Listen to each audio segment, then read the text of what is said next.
छान तरी दिदी अरे आणले का नू माझ्या माहेरातली जी मस मिळाली म्हणून तुम्ही ही दिवस बघतायचा. आता कुठं 10-5 वर्षात ती आटली या म्हणून तुमची जीभ तुरतुरायला लागली होय. माझी बाई ती लई पाय गुणाची. दूध नाही तर नाही पण शांत तरी देते या. आई दूध दिलं असतं तर आम्ही प्यालो तरी असतो पण श्याम काय खायचं आहे व्हय.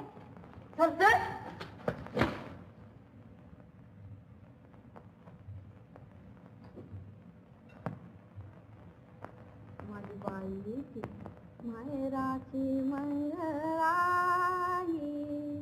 माहेराची मंगळाई माहेराची मंगळाई माहेराची मंगळाई